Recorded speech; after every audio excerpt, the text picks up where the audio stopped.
All right, Derek Jones, I just met you. My name is Tracy McNeil. Do I have all permission to use this video on YouTube or Facebook purposes to share the gospel with you? Yes, sir. And what's your name? Derek Jones. Derek Jones. All Yes, I need sir. is one mic. Yes, sir. Hey, One mic. so let me ask you this. So would you consider yourself to be a good person?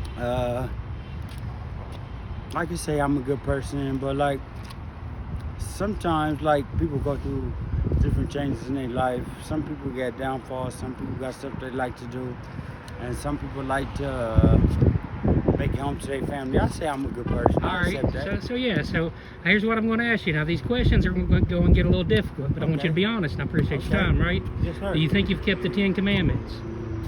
Yes. Okay. Well, I'm going to give you a test to see if you have. Ready? Yes. How many lies do you think you've ever told in your lifetime, Derek? 60.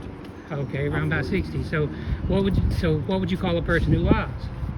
You can say it. It's all right. It depends on the situation the person in. What if every situation that we've ever lied in, because I've lied too, it's not been about a certain situation. It's just because I was trying to run game or something, Hold right? on though, like if a person is out there on the streets, he lied to get what he wants.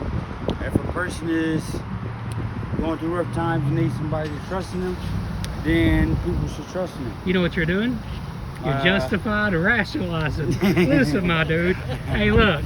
So I think I got a little extra too for you. So listen. Okay. Hey, another question. Do you Yes. think you've kept? So have you ever stolen anything in your life, regardless of the price? Yes. So what would you call someone who steals?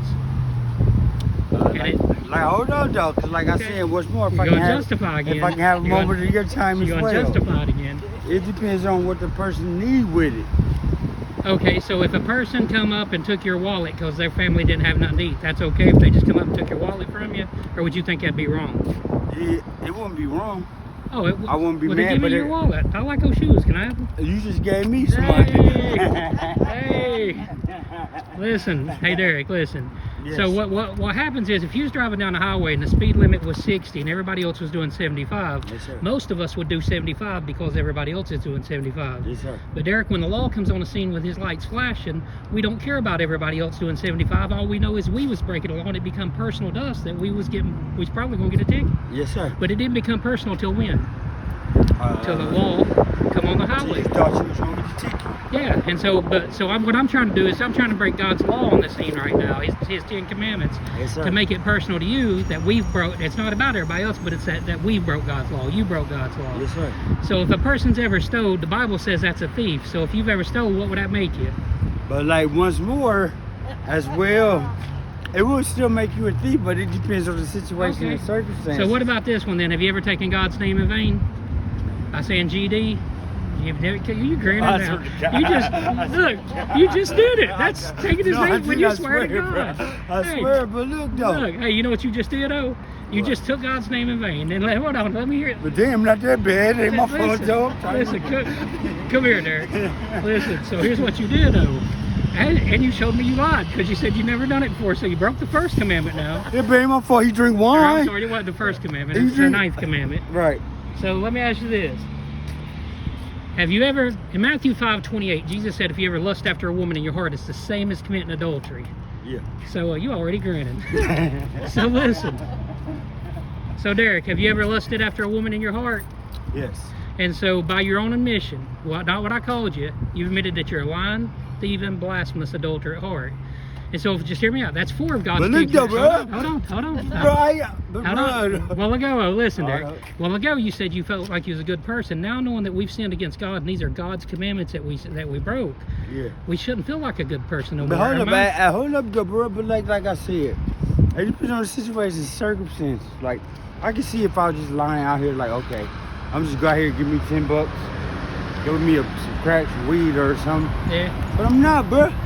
Bruh. So you're good in comparative to the next guy, basically is what you're saying. But God's standard, I'm not good. You know what I am? What? According to God, I'm a lying, thieving, blasphemous, adulterer at heart. See, I can admit But it. like, but look though, but as well as like I said this once, it depends on what we're going through in the situation we're in. So does a baby have to know how to? Do you have to teach a baby how to steal a bottle from another baby? No, he just naturally knows, right? Right. I mean, it's because he has a sin nature. Well, we have a sin nature in us, and until we accept this message of the gospel, we're alienated from God, separated from God. His wrath is against us. So I want to get to the gospel. Let me just ask you this. You've admitted, hold on, you've You admitted know how that, old aliens are. yeah, listen, hold on. I'm gonna reel it back in, man. Reel it back in. You almost had me in outer space. Derek, listen. So, thinking about this, Yes. how many times does somebody have to rob a bank to be considered a bank robber? Once. Once. How many times does somebody have to murder to be considered a murderer? Once. How many times somebody got to lie to be considered a liar? You can say it. It's all right. Just let it happen, But it Derek. still depends on the situation you're in, bro. So look, if you owe $200,000 today, if you owe $200,000 today and you couldn't pay that, the judge can't just let you go if he's a righteous judge. Yeah, but if they broke, bro. But the judge, if he's a righteous judge, he can't just let you go. He's got to punish you. So here's what he does. He sentences you to jail, Derek. On your way out of the courtroom, somebody comes in and says, Your Honor, I'll pay Derek's fine.